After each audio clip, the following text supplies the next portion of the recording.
And the second example, Edgar Walter, Robert James Fischer, Zurich 1959. White, Walter, can beat Boby. And this would have been, of course, a very good achievement, as Fischer didn't lose too many games.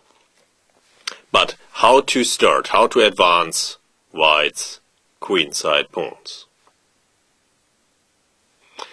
As the Swiss study composer Fontana pointed out later, the right way to win is b4, as it is of crucial importance if the white pawn can reach b6 or not.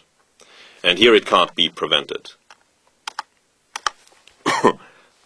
Black can try to stop b6, but then both pieces are now tied to the defense, and white can just advance his a-pawn and then reach the setup with b6. Yeah, but king b8 is not playable, and then if the bishop just waits, then white wins.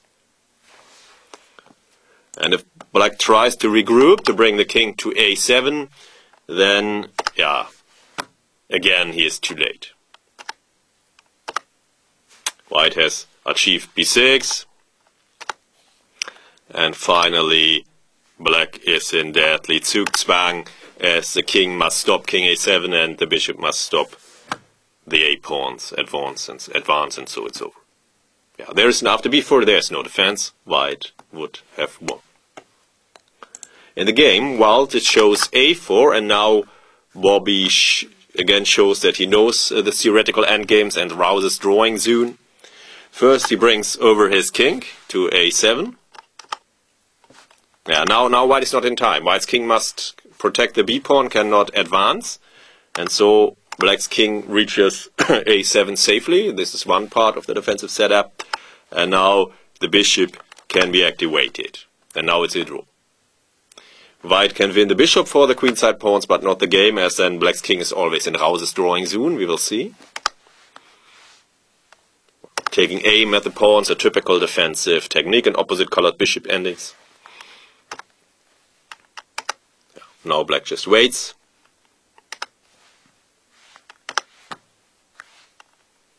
Boby regroups to stop.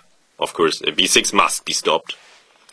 And now, yeah, white cannot win. White could play b6 check. That would win the bishop, but not the game, as now black's king is inside Rauser's drawing zone, which is marked green here in on the screen. Of course, it must be taken with a bit grain of salt.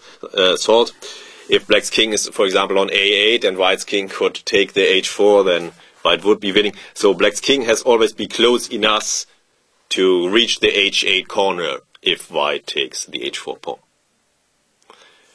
So white's king is not allowed to have too much advantage in that race. But if this is not the case, then it's always a draw if black's king is in the drawing zone.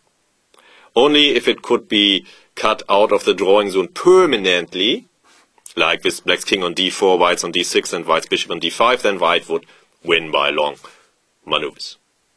But this can never be achieved, and Boby knew, of course, that this is Rauser's drawing zone, and so it must be a draw here. And Walter didn't even try that. Tried to bring his king over first to have this advantage in the race, so that the drawing zone doesn't apply. But the problem is that he cannot achieve this due to bishop d2. Okay, if the pawn advances to a6, it's a complete draw. And after b6, white also cannot win. Now black is active enough. Or white's king is too badly placed. You can put it as you like. Yeah, and now it's a clear draw again.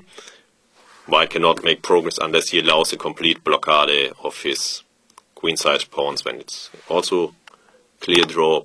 And so, yeah, a draw was agreed. And again, Boby shows that he knows his endgame technique, and yeah, this of course helps a lot, and he has secured him a valuable half point. But Walter could have won here by playing b4 as then the b-pawn can advance to b6 sooner or later without allowing the drawing setup which Boby reached in the game. This win was shown by the Swiss endgame composer Fontana.